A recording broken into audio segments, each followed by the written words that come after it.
I'm Captain Hoff, CEO of Founderspace, the leading global startup accelerator. I'm also author of the award-winning books, Make Elephants Fly, Surviving a Startup, and The 5 Forces. Startup minds. How do great entrepreneurs think? What defines an entrepreneur that can go out there, begin just with an idea, and grow it into a huge business in a very short amount of time? This is what I'm going to talk about. I'm going to draw upon my personal experience, having worked with hundreds of entrepreneurs all over the world, as well as the knowledge I gained running 3 of my own venture-funded startups. I'm going to discuss the qualities of great entrepreneurship and the things you need to know to build a breakthrough business. Unicorn thinking. The first question you need to ask yourself is this idea I have a unicorn? And I will tell you, almost certainly it is not. Either the idea is wrong and it won't work at all, or maybe it turns out to be a small idea, or maybe a medium-sized idea. But unicorns are billion-dollar businesses. These are big ideas. They have a huge impact. That means your company has to grow from what it is now extremely rapidly in order to ever reach that goal. So, you are beginning your startup. You need to have a unicorn mindset. Now, what does that mean? What does it mean to think like a unicorn? It means that you have to be flexible because it is a journey. Doing a startup is not a matter of, oh, I'm sitting around, a stroke of genius. I had this idea. It's going to change the world. And you go off and do that. You read about this in magazines, but more often than not, it's not actually true. Whoever's telling you that story is telling you a story. Most of the great ideas, and I will tell you this because I work with lots of entrepreneurs and I see it myself. Most of the great ideas, the unicorns, are actually born not through one brilliant flash of inspiration, but they are born through a process of iteration. People are going out into the market, experimenting, trying different things, seeing the results, see what people react to. That is the type of journey you are embarking on. You are embarking not on a quick journey where overnight you'll be rich, unless you're incredibly, incredibly lucky. You are embarking on an odyssey, a long adventure, and you will have many failures and many obstacles you will have to overcome, and you will probably change your idea many times before you hit on that magical idea that suddenly springs into life and begins growing at an enormous pace and becomes that unicorn you dreamed of. Dare greatly. If you are going to go out there and find that unicorn, that magic billion-dollar idea, you cannot stick with what you know. You have to go beyond your comfort zone, into a new area, and that means daring greatly. Remember, it's risk versus reward. If you are not able to take a big risk, you will not get to the point where you will get those oversized rewards. Building unicorns, building multi-billion-dollar startups typically requires that you go into a market that is unexplored, that people haven't already figured out. If they've already figured out, somebody dominates that market. It's too competitive. You're never going to break through. You need uncharted territory. And whenever you're going into uncharted territory, when you're trying things that nobody has ever tried before, that entails risk. It entails a lot of risk. So I tell entrepreneurs, look, don't be afraid to dare greatly. Don't be afraid to jump off that cliff into unknown waters and see where you land. Look at Elon Musk. He's a prototype for the dare greatly. He keeps pushing himself beyond and beyond. He said he was going to start an electric car company when everybody told him it was impossible. You know, there had been no new car company that was successful in the United States for over 40 years. And here he was launching a car company. And to boot, it was an electric car company and there was no infrastructure. It was totally new technology. And him, a little company, was going to compete with General Motors and Ford and all these big companies around the world, Toyota and Mercedes. It seemed impossible. And then at the same time, he thinks, humanity should be going into space.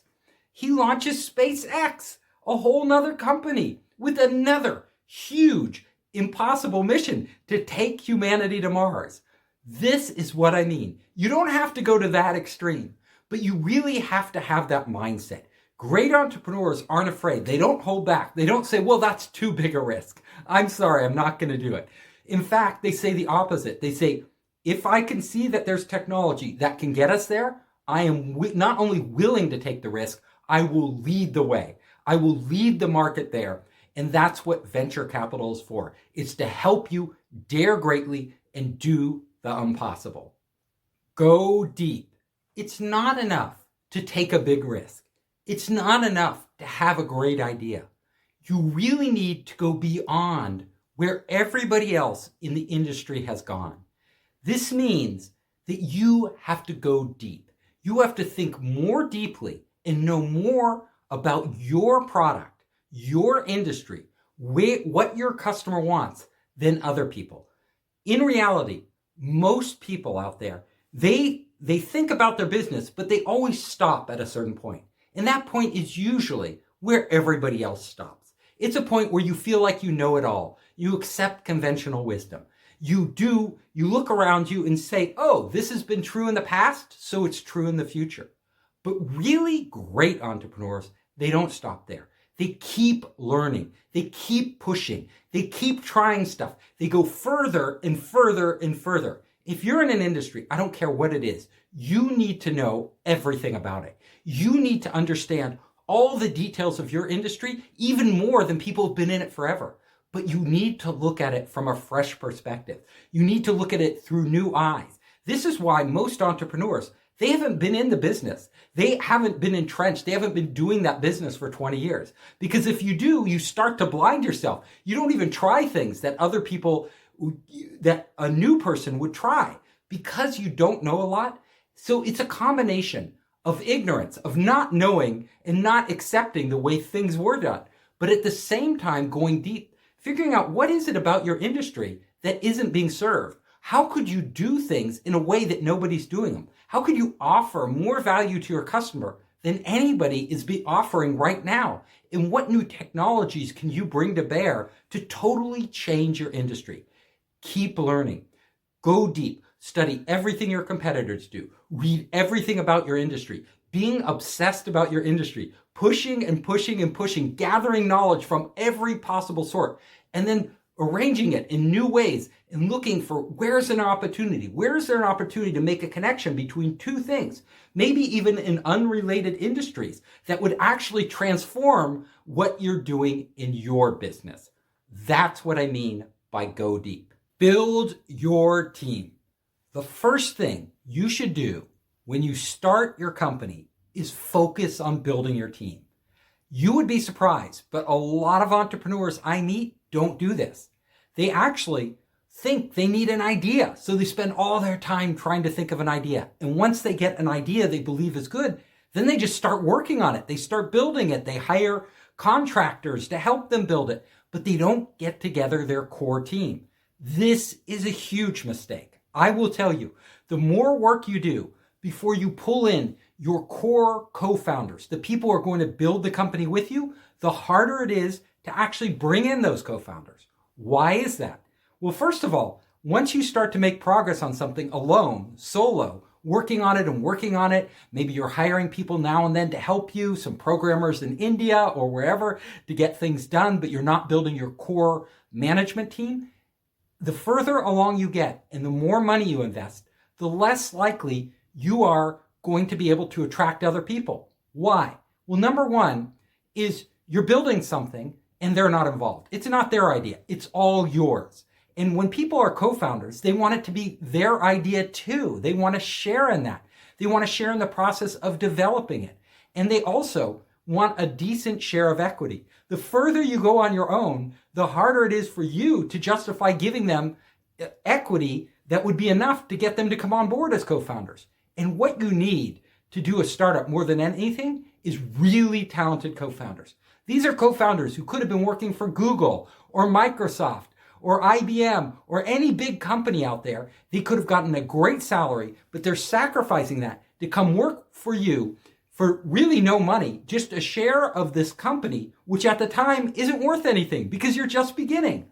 So don't do this. I've seen co-founders who've been working on it for a year alone, and then they try to pull in other team members. It becomes virtually impossible. They don't want to give them much equity. They already have their idea set. They don't want to change it. The other team members want to feel a part of it. They don't feel a part of it. They're not getting enough shares to make it worth them leaving their good paying job or sacrificing other opportunities, so they don't join.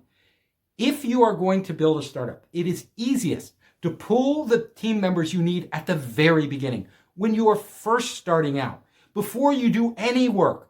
Honestly, get the team members you get at the beginning will have a bigger impact on whether you succeed or fail than your idea, than the amount of money you raise, than anything else. Because the idea is usually wrong. You usually have to go through many iterations on the idea. So whatever you start with, it probably isn't right anyway. The money usually doesn't come until you have a team. Like, I won't invest in a solo founder most of the time. I want to see a real team there. I want to see that this person could be a leader. That is my test of the entrepreneur. Can you bring in great team members when you have no money? If you can't do this, if you can't get other people to join you at the beginning when you have no money, then you probably aren't a great leader. You might not even be a good leader. And I want a great leader. If you're going to build a billion-dollar organization, one person alone isn't going to do it. You need to surround yourself constantly with the best talent possible. That's the first proof point. That's what you should be doing. Also, when you bring team members in early, when they're involved in the process, when it's their idea, they're much less likely to leave because they're investing it. They're investing their time, their energy, their emotions. They become as attached to the project as you do. So I always tell entrepreneurs, don't go off and start to raise money. Don't even try to build a product. And definitely don't even start with an idea. Before you do anything, find the people you want to work with. Now, you may know roughly what you want to do, like in the area you want to work. That's fine. But you don't have to narrow it down. Leave it open. Bring in the team members. Your team members start together figuring this out, changing, trying experiments. Remember, at the end of the day, it doesn't matter if it's your idea or their idea or all of your idea. All that matters is it works. It either works or it doesn't. Now, when finding team members, one thing you can do to ensure that everybody sticks with the company, and if they don't stick with the company, they don't walk away early with a lot of shares, is that you give everybody gets founder shares in the company, but you make these founder shares vest over time, typically a 4-year period. That means if one of the co-founders leaves before the 4 years are up, the company has the right to buy back the unvested shares. This is really important. It mitigates the risk. You don't want to give away a lot of your company and then have people just walk out the door a month, 2 months, 6 months later with a huge chunk of equity. It can really be damaging to your long-term business prospects. So don't do that. Set it up in advance with shares vesting over time. Now, you can also put a cliff into place. A cliff means that no shares will vest until you reach a certain point. So you could have a 3-month cliff, a 6-month cliff, a 1-year cliff. It depends on how you work it out, but you should all accept together what this should be. Bring your co-founders in, discuss it with them, say, look, if any of us leaves before 6 months, we're going to put a cliff in there at 6 months. That person doesn't get shares because they left too early. They didn't really commit to the company. And we need a trial period to see if we can all work together. And I want to be able to go on with this if it doesn't work. So put this down in writing at the beginning. Sometimes get a lawyer to work it all out. It's very simple. And then you'll be in good shape. And for the number one rule is before you do anything else, your job is to build a team. Honestly, Team building is the hardest part. If you can get the right team, it doesn't matter if you have the right idea. You'll figure it out together. You'll change directions many times. If you get the wrong team, your company is almost always doomed to fail. So make it your number one job to build that team from day one. What makes a super CEO? I get asked this question a lot. What makes an excellent CEO, especially when doing a startup? What qualities do you need to have when launching a business to really break through? Well, I will tell you, I work with a lot of entrepreneurs, and there are 3 qualities I always look for. The first one is curiosity. Is the entrepreneur curious? Are they asking a lot of questions? What do they think? How do they see the world? Do they see it from a unique perspective? Are they willing to break orthodoxy?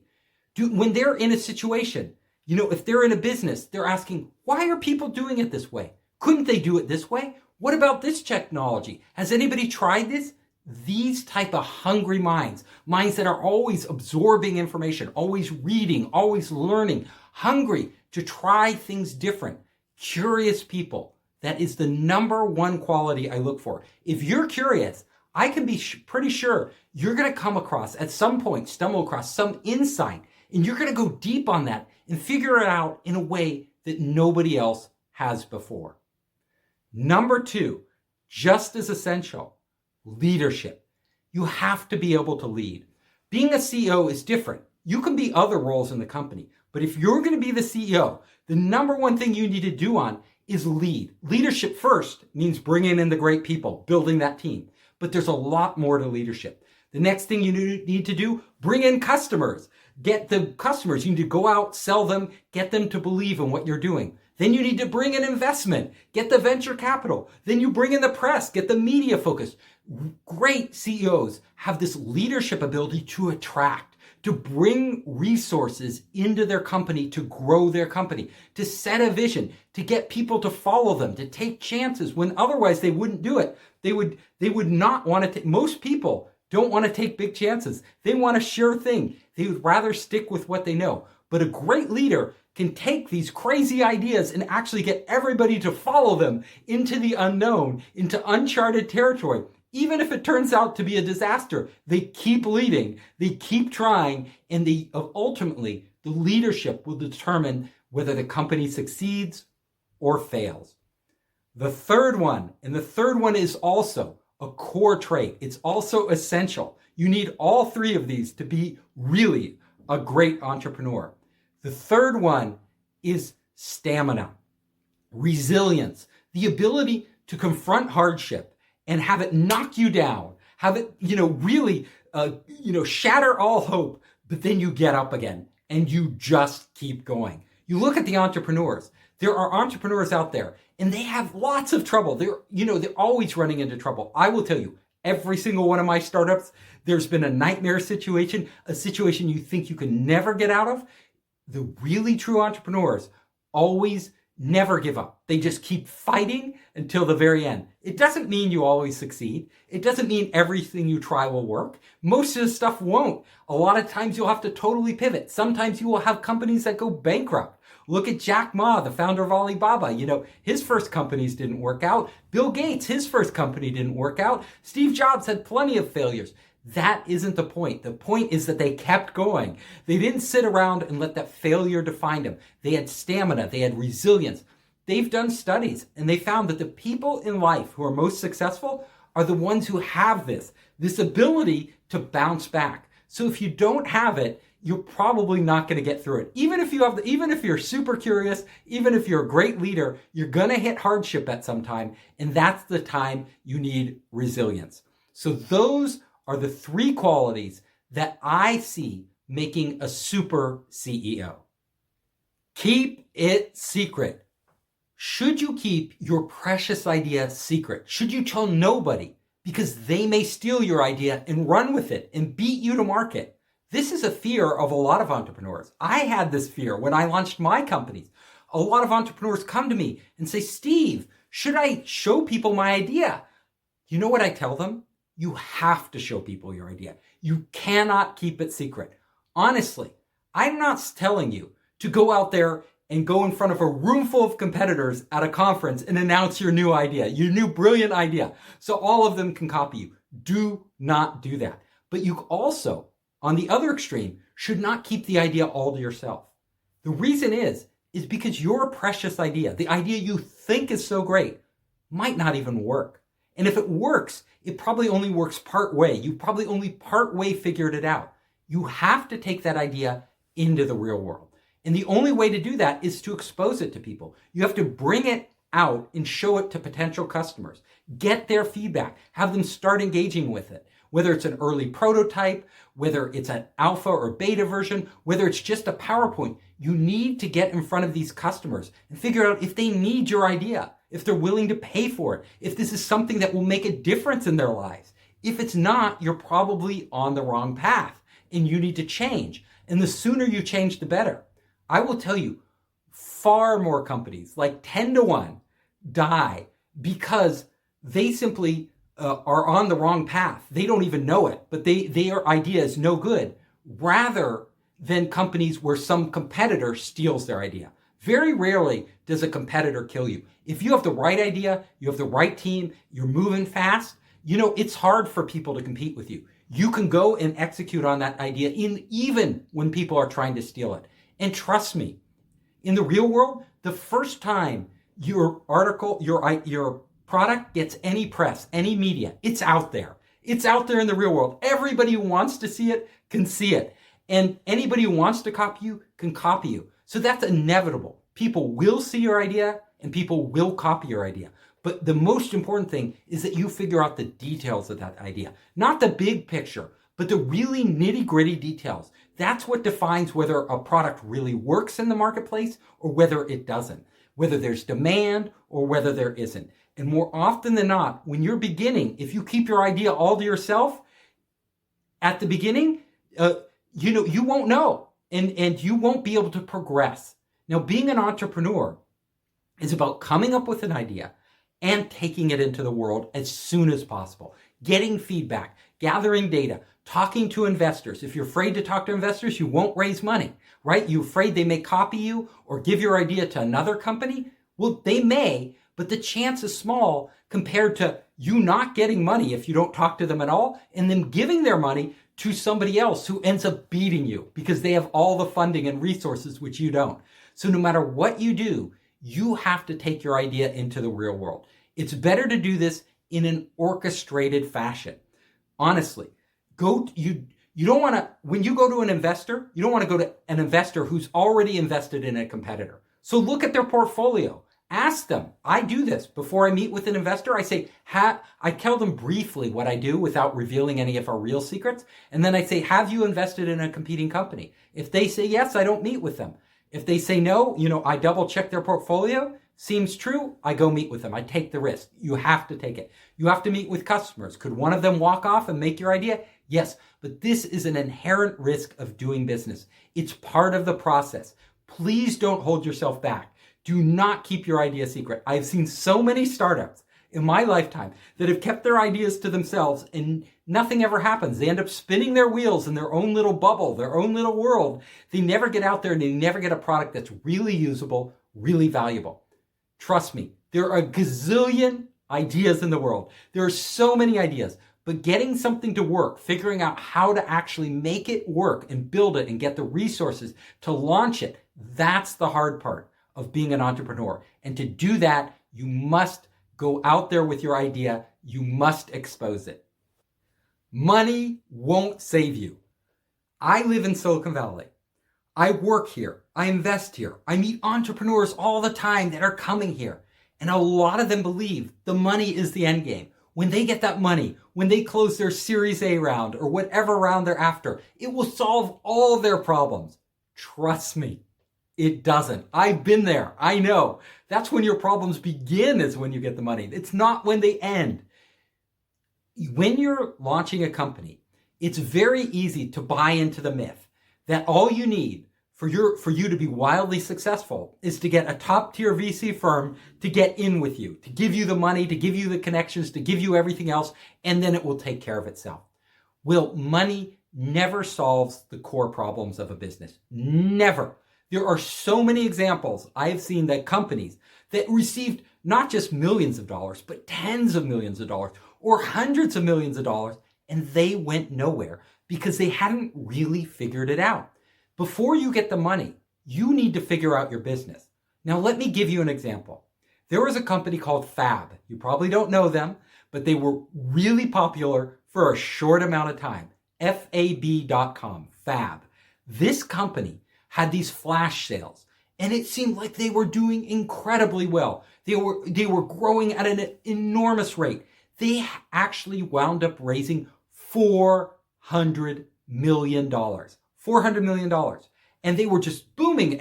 You're reading about them, you're like, this is amazing. This company's going to be huge. They were a unicorn already. They're going all the way. Then you find out that the company totally imploded because those customers that they were acquiring weren't sticking. What they had wasn't working. But because they were able to keep raising money and raising more money and raising more money, they were able to mask the problem. A lot of businesses run into this problem. They think, oh, if I just raise more money, I'll be able to fix the problem. Actually, it gets you on a treadmill. You get addicted to the money. You get addicted to burning money, and it doesn't fix the problems. The problems are fundamental to your business. In fact, like I said, the money can allow you to live with these problems when you shouldn't be. They shouldn't have been growing that fast. They hadn't had a product market fit. Customers weren't sticking with their product, but instead of addressing that problem, they just kept raising more money. This has happened over and over again. There have been startups that I know, like Color, that raised 80 million out of the box, but their first idea, which they hadn't actually brought to market, when they brought it to market, it wasn't successful. People didn't care about their app. They just didn't care. So they had all this money and they kept iterating, but they really ended up coming up with nothing brilliant. There was no big hit there. When you are out there, remember, venture capital isn't good at helping solve problems. It really doesn't solve any problems. Venture capital is only good at one thing, and that's accelerating growth. When a company has figured out what they're doing, when they've actually have that product market fit, that thing that really works, venture capital is excellent at helping them scale. Basically saying, okay, I can see that it works. I can see that in the future you will be very profitable because you can acquire a customer for this much, but in the customer's lifetime, which could be many years, they will be worth much, much more to you. And that will allow you to become a huge company. I will advance you the money and allow you to acquire a lot of customers really rapidly and grow like crazy to meet their needs. That is what venture capital does. Venture capital coming into a business that's broken, that isn't working, all they do is compound the problems. They're giving you money. As soon as a VC gives you money, they want you to grow because that's what they're used to. That's what their model is predicated on. They're not predicated on you doing another experiment, figuring something out, they're there to help you grow. So what they do is they end up pushing you to growth, acquire customers, grow, get another round, grow. Keep this cycle going. But the cycle, you can grow. It just makes you go faster in the direction you're already going faster. If it's not the right direction, you end up going off a cliff at some point. We see this happen all the time.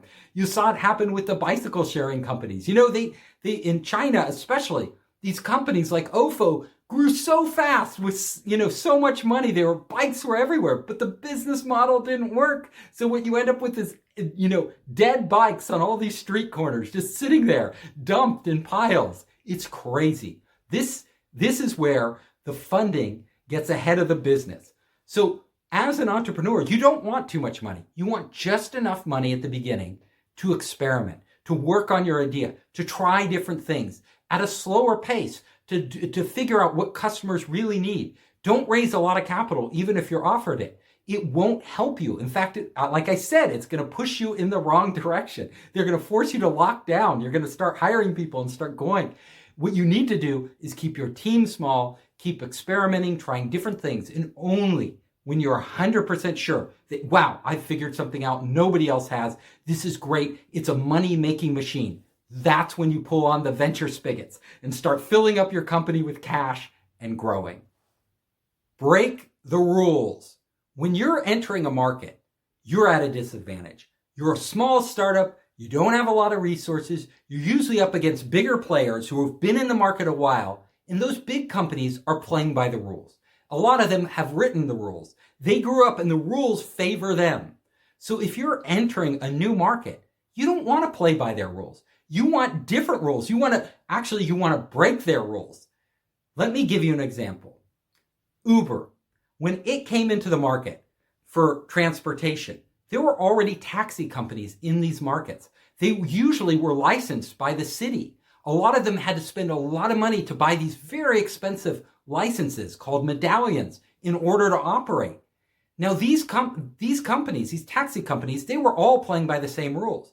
Uber comes in and they say, look, if we had to buy a medallion, which can cost $100,000, $200,000, it depends on the city, a lot of money for every one of our drivers, our business model would never work. We would never be able to compete with these existing taxi companies. It's just impossible. So what they said is, we're not a taxi company.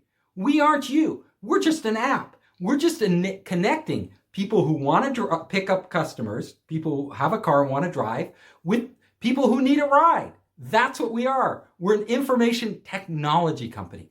By redefining the playing field, they broke all the rules. Now, in some companies like South Korea, they got banned because they were breaking the rules. But the model, if they hadn't broke the rules, honestly, if they didn't go into this gray area, this area that was undefined, that nobody had charted before, they wouldn't have been the Uber we see today. They would have failed. They would have failed very quickly early on.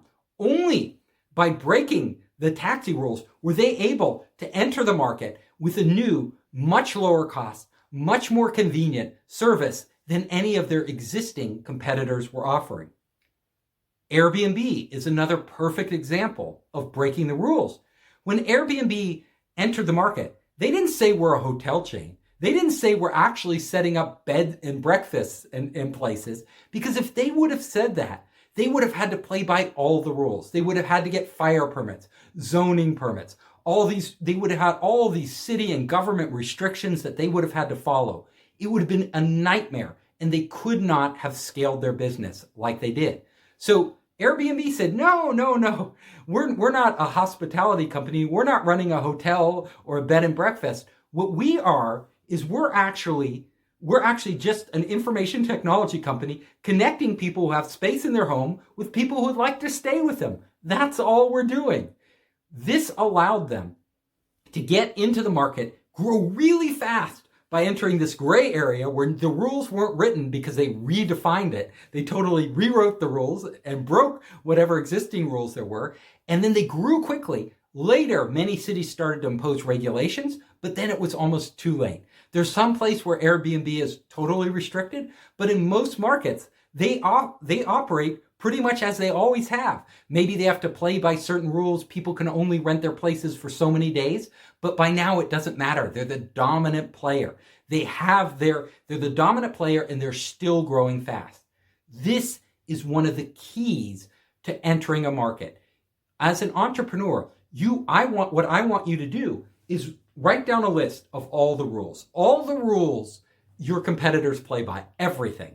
Think about it, you and your team. Then go through each rule and ask, what if we broke this? What if we just ignored this rule? What if we did it differently? Now, of course, you can get in trouble. You could get your company shut down. But more and more governments, especially if you're in the information technology area, you're doing something new with technology, they will give you leeway because they don't want to stifle innovation. So you have this chance to operate in the gray zone before legislation catches up with you. This is what Uber did and Airbnb did. They grew fast enough so that by the time they had to fight the rules, they were big enough. And they had the resources, they had the lawyers, they had everything else, that it didn't stop them.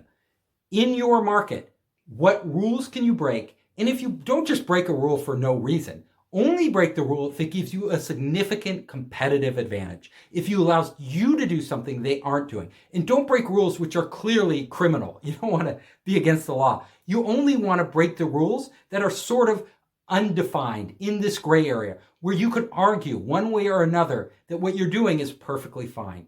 That is a great strategy for growing your business. Focus on one thing.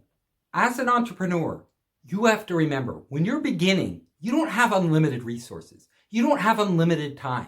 Everything is scarce, and you have to make the best use of what you have right now. Now, a lot of entrepreneurs I see make a fundamental mistake, and I used to make this mistake. I thought that if I do a lot of things, if I'm trying this project and this project and this project and this project and putting a little work into any of these 5 things, that if just one of them succeeds, I am successful. What I didn't realize is that this was flawed logic, because more often than not, if you're trying a whole bunch of things at once, all of them will fail. The reason they fail is because in order for you to succeed, you need to push through. You need to puncture and break through a wall of competition. And you aren't going to do that by just pushing a little. You'll come up against that wall and stop. That's what companies do. But when you put all your effort, all your thought, all your energy, every penny you have behind one thing, you are able to push that thing farther and as far as it can go and really understand if it has potential. The successful entrepreneurs that I see in the world, they don't start 5 things at once. What they really do is pick one thing, the one thing they believe has the biggest chance for success. They put all their resources behind it. They go all in. This is all they're thinking about day and night. Everything is focused on that. And they push and push and push. And if it breaks through, great, they're on their way. If it doesn't break through, they kill it and they try another thing. So they focus on one thing, and then if it doesn't break through, they try another thing. If it doesn't break through, they try another thing until they push through. This focus, putting all your energy, concentrating, is absolutely essential to becoming the type of startup that will become a unicorn, the type of startup that will gain the momentum, the insight, rally the resources to actually make it where you want to go. Remember, focus on one thing and your chance of success is much higher than dispersing your energy across a whole lot of different projects. Your customer's mind. One of the surest ways to be successful in business is to get inside your customer's head, to know what your customer is thinking and feeling.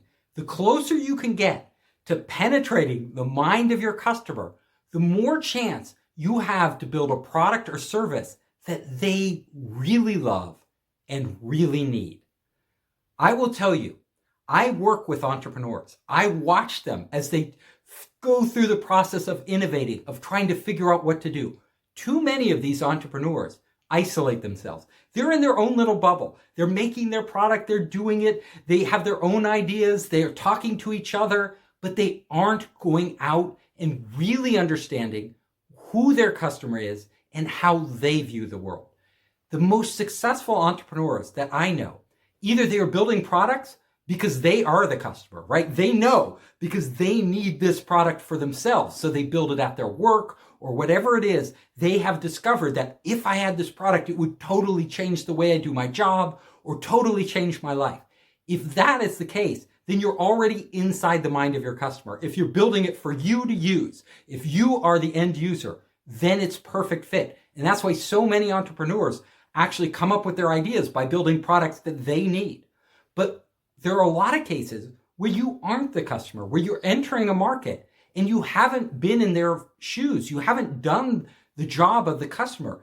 In this case, it is really beneficial if you can stop doing what you're doing, stop thinking about what the customer may need, but actually go out and experience what the customer is experiencing. Plant yourself in their office. Ask if you're making a product for doctors to make them more efficient, ask if you can go around with a friend of yours who's a doctor for a week or a month and see what they do every day. See the headaches they have, see the problems they have, see what they're encountering. Talk to them, have lunch with them. You're spending day in and day out with them, trying to figure out what they really need, what would really make their life easier, what would really make them more efficient. The only way to know is to get inside their mind, to actually experience what they're experiencing with them. If you're building a product for restaurants, why don't you go work for a restaurant? Instead of just building the product, get in there. Start doing the job, figuring it out. What do cooks have to go through? What does the restaurant manager has to go through? What do busboys go through? How does everything operate? How is the food procured? All of the issues they have with customers, everything else. If you can start to experience this and look at their world through their eyes, then you will start to get ideas you would have never had.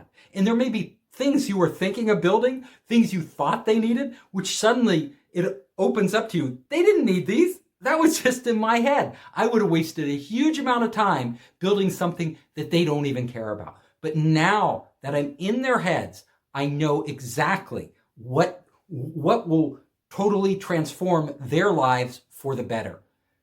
Get inside your customer's mind. Your chance of success will go up dramatically.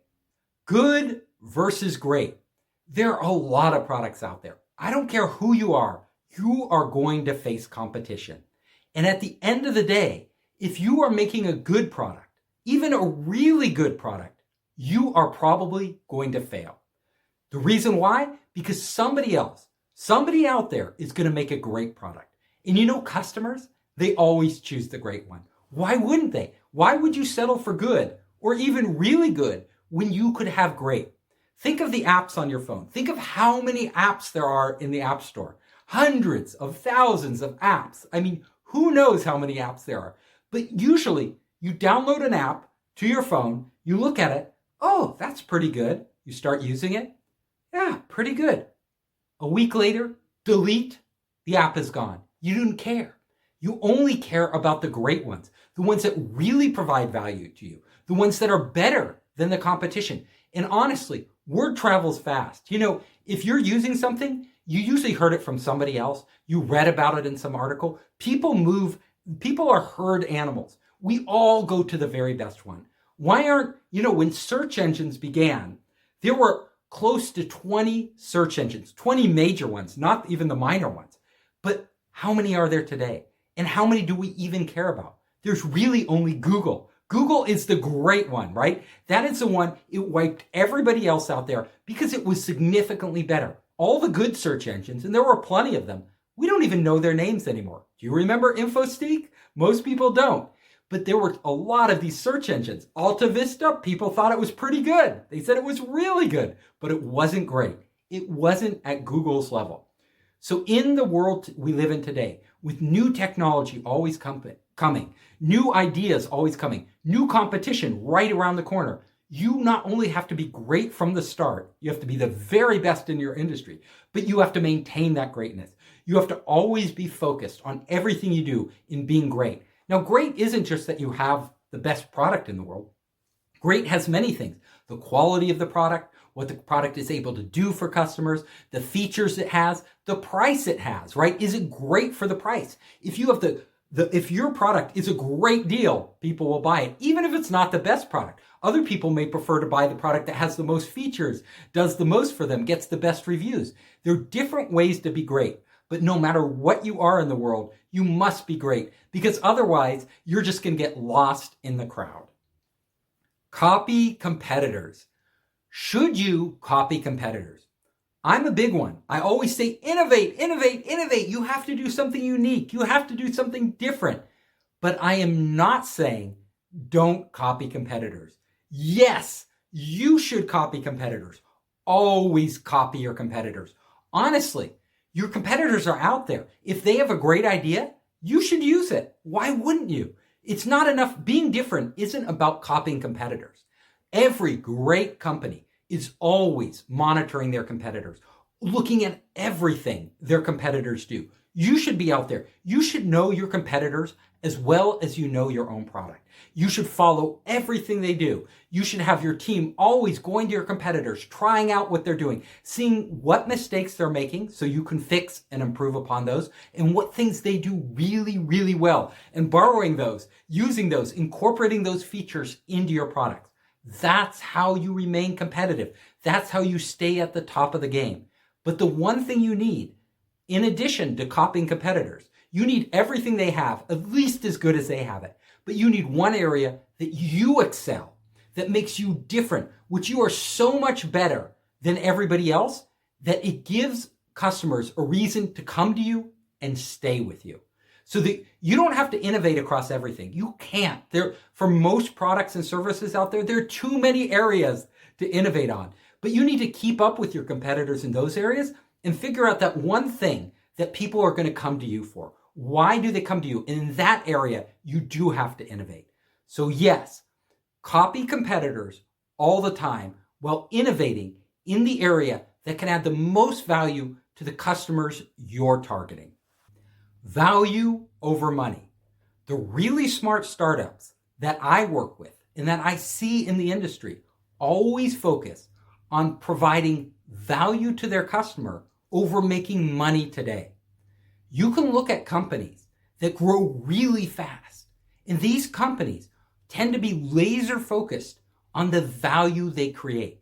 Their whole mission is about creating value for the customer, as much value as possible, because they realize the more value they create for their customer, the more profits they will make in the long term. Now, in the short term, when you prioritize what the customer needs over what you need to make money, it can seem wrong because you can actually lose money. Remember companies like Amazon. Amazon, at the beginning, they lost money. And it wasn't a short time that they lost money. They lost money for years and years and years. People thought it would never end. When is Amazon going to make a profit? But Jeff Bezos, he's a genius.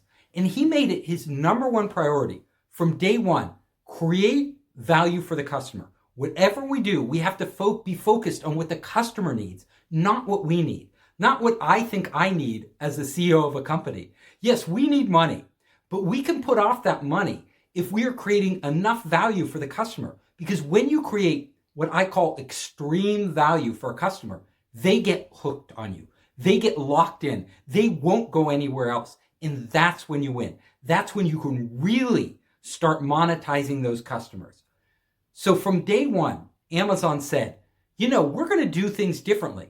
All of our competitors out there in the early days of e-commerce, all the competitors, they made it really hard to return products, either because they just didn't know how to make it easy, or else in a lot of cases, because they simply didn't want people to return products. Because when people returned a product that they had they lost money. They lost revenue. So what they did was they would hide they'd make it really difficult to find how to return products, and then they would make it an onerous process, and it would cost them money. And customers, they didn't like it, so they didn't want to return products. Amazon said, we're doing the opposite. We're going to make it super easy to return products. Even if it costs us money, even if it hits our bottom line, we're going to make it as easy as possible for customers to return products. And they did that. They made it super easy. So it was brain dead simple. If you wanted to return something, you could return it. Amazon was very open about this. What it did was, we would buy products, like me in the early days of the internet and e-commerce. When I would go shopping to buy products, I would always go to Amazon because I knew if I didn't like the product, I could return it. I would also be more comfortable buying more products, taking chances on new products, because I know if I got them and I changed my mind or I didn't like them, Amazon would make it easy to return them. So this ended up costing Amazon a lot of money at first, but over time, I stuck with Amazon. And we can see today, Amazon is making a huge amount of money through this policy. But they didn't stop there. They looked at everything they did and thought about customer first. How do we put the customer ahead of our own interests? Because we know in the long run, that's what we're here for. Businesses are built on serving customers. So they started reducing shipping time. They knew this cost a lot of money, right? To contract the shipping time, they had to invest in a lot of money, automating things, robots, all these upfront costs. But at the end of the day, Amazon today is super efficient. I want a product. A lot of products, if I'm a Prime member, I will get them for sure in 2 days. A lot of times they come the very next day. It's absolutely amazing. And I don't have to pay extra. This is why people stick with Amazon. It turned out to be a huge competitive edge. And then they start offering freebies. You get free music. You get free videos. Once you subscribe to Amazon, once you become an Amazon Prime customer, they are giving you all the continual stream of benefits for you. This basically locks in their customers. It is the fundamental thing that made Amazon so successful and so big compared to all of their rivals. You look at other companies in the Valley and they've done similar things. Google always put the interest of the customer first. You know, in the early days of Google, they used to have flashy ads on the website. They were thinking about it, actually.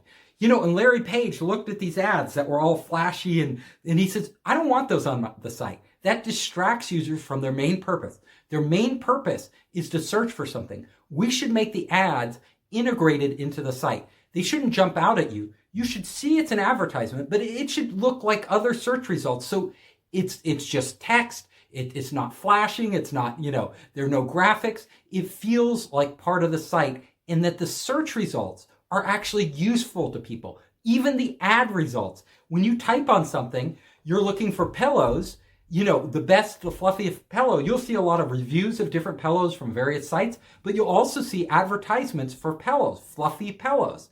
These ads are actually information for you. They're actually useful. That was a decision Google made early on, and they've carried it through all their products. When there's a choice between making short-term profits, like getting more money from ads, or saving money and providing value to the customer, they always choose the value over the money. Don't fall in love. This is something that I tell all the entrepreneurs I work with. Please, when you're doing a startup, don't fall in love. What do I mean by this? Am I telling them don't have a boyfriend? Don't have a girlfriend? Just focus on your business? Focus? No. I think it's fine to have a boyfriend, a girlfriend, a husband, a wife, whatever you want. Love is good. You need balance. You need relationships. You shouldn't put everything on hold. That's not what I'm saying. When I say don't fall in love, I mean don't fall in love with your product. Too many entrepreneurs I work with, when I talk to them, they love their product. They're infatuated. Their product is the greatest thing on earth. I'm happy that they have passion for their product. That's important. But honestly, don't fall in love. You know why? Because love is blind. I'm sure you've heard that and been in situations where one of your friends falls in love. They're infatuated and they fall in love with somebody who isn't right for them. And you can see it and you're like, this person isn't right for you. Everybody is telling this friend, it's a mismatch, but they don't want to hear it. They filter out everything. They are in love. The same thing happens with a product. They've done many studies on this. People who end up working on something, they end up building something, they fall in love with it. They don't see what it really is. They don't see the flaws. And when other people point out the flaws, because they're so in love with it, they're like, no, it's fine. My product's fine. No, those people, they just don't get it. They don't get the product. So forget about them. This is a real problem because your product will never take off if you love it. It doesn't matter how much you love your product. It's not going to make customers love it. What you have to do is make sure that you don't love your product, that your customer loves it. And the only way to build a product that your customer loves is to listen to your customer, to listen intently when they criticize your product, when they tell you they don't really need it, when they tell you things that they want change. You need to hear that, and you need to hear it clearly. And in order to do that, I like to say, you can't love your product. Your product is just a way of making your customer happy. So don't love your product. Love your customer.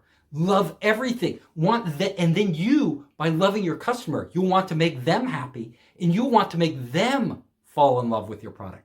So it's a love triangle, but a different type of triangle. You have to love your customer loves your product, and then you will have a company that is very successful. It's a roller coaster ride. Whenever you're doing a startup, don't delude yourself. It's not going to be smooth.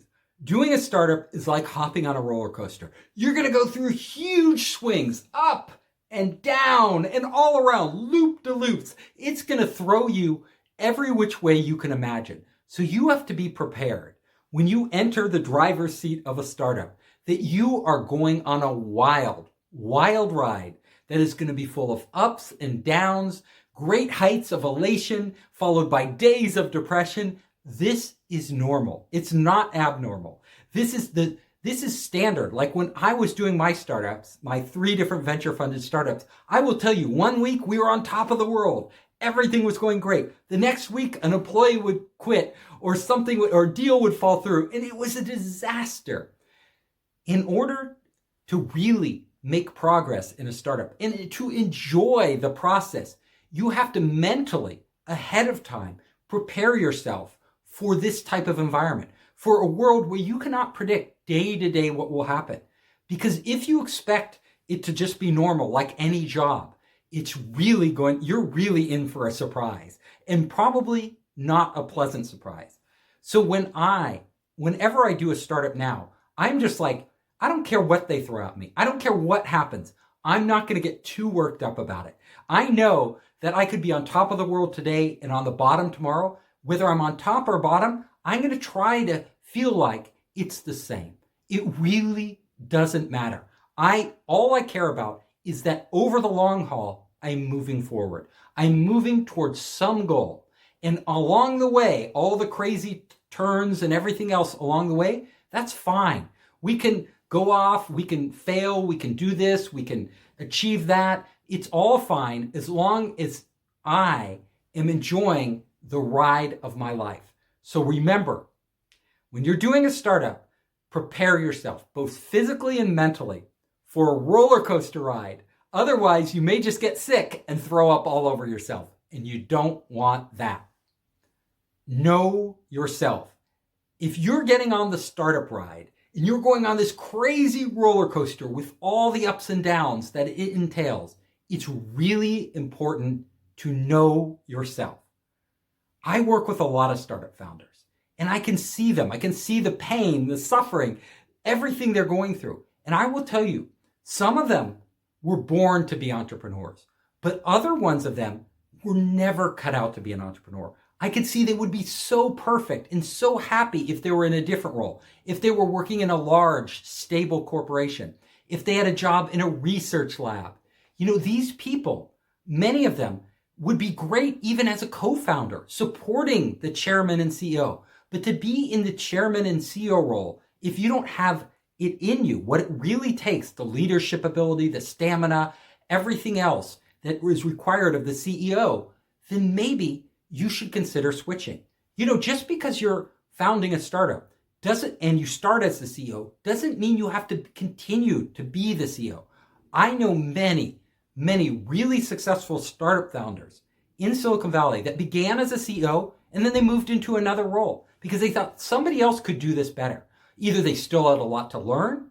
At Google, Larry Page and Sergey Brin are the founders, but they stepped aside because they knew they weren't ready to be the CEO, neither of them. And that was an incredible decision. That's what made Google what it is today, that initial decision. Over and over again, they were smart enough and lucky enough to really know themselves. So if you don't know yourself or you're not being honest with yourself, take a look in the mirror. Spend time. Ask yourself, what are my strengths? Are these the strengths required of a CEO? Do I enjoy this? Am I a person who likes to have stress? I thrive on stress. I thrive on uncertainty. If you don't thrive on stress and uncertainty, maybe a startup isn't the best place for you, especially the leadership role, because it is like constant stress, constant uncertainty. Some people love it. They embrace it.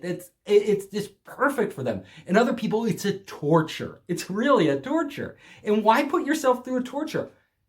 Being successful in life is not about being like everybody else. You don't have to be the next Bill Gates, Elon Musk, Jack Ma to be successful. You could be an amazing doctor and be successful, an amazing lawyer, amazing corporate executive. There are a million different things you could do, an artist that you may be perfectly cut out to do. You should figure that out, because until you figure it out, until you know what you love to do, what's natural for you, where you really excel at, where you can really add value to other people, then you won't be successful. And some people don't want to build a big venture-funded business. It's really not what they're about. They want to do small projects that help their community, help other things. Think about these things up front, and it will help you in making the right decision in the long run. When should you quit? This is a question I get asked quite often. Entrepreneurs will come up to me and they say, Steve, when should I quit? When? You know what I tell them? I tell them the same thing every time. When an entrepreneur comes up and asks me when they should quit, I say, honestly, quit today. Quit right now. Walk away from whatever you're doing. Stop doing it. Quit. Am I mean? Am I insensitive? They put their life into this company. No, I'm not mean. I'm giving them the advice they need to hear. Because if they are asking me if they should quit, it means they are asking for permission to quit. They already know the answer. They know the business isn't working. Otherwise, they wouldn't ask me. Like if they didn't know there's something fundamentally broken about their company, they would never come to me asking if they should quit. People, entrepreneurs, usually they don't quit too early. They quit too late because they're passionate. Nobody wants to fail. They love this idea. It's their baby. The company is their baby. They never, ever want to quit. So by the time they're coming to me, it's far beyond the time that they should be quitting. Now, when I say, should you quit? I don't mean, should you quit everything you do? I'm not a quitter. I mean, you should stop what you're doing and then try something else. Quit what you're doing because whatever you're doing, it isn't working. It doesn't mean give up on your business, but it definitely means quit whatever you're doing, refocus, and try something very different. If you don't do that, your chances of success are probably nil because you already tried this. You know, most of us try something. It's like we work on it and work on it and work on it. And it's only when we can't think of anything else to do that we even consider quitting. So by that time, you're ready to give this up and go on. Even if it means closing down your company because it doesn't work. Close down your company. But if you're a real entrepreneur, start a new one. Life doesn't end when you quit. It never ends. Now, one of the things I can tell you, if you are thinking, should I quit or not? Let me give you a little rule of thumb. If doing your startup feels like you're Sisyphus, remember the myth of Sisyphus, who had to roll the boulder up the hill. And every time he got to the top of the hill, the boulder would roll back down again. That was his punishment. So he had to do it over and over and over endlessly. If that feels like your startup, if you've been doing that for months and months and months, and it's the same thing, you're not making progress, it is time to quit. You should quit. When you really figure it out, when a startup really works, you don't ask those questions. In fact, you're chasing after that boulder. You can't keep up. There's so much you need to do. You can't run fast enough. That's what a startup that's working feels like. It feels like it's pulling you along. It's not you're pushing it to get going. So if you're pushing for 6 months, 7 months, 8 months, and nothing is happening, you should quit. Never stop dreaming. I don't care what adversities you face. If your company failed, if everything fell apart, if your marriage failed, please don't stop dreaming.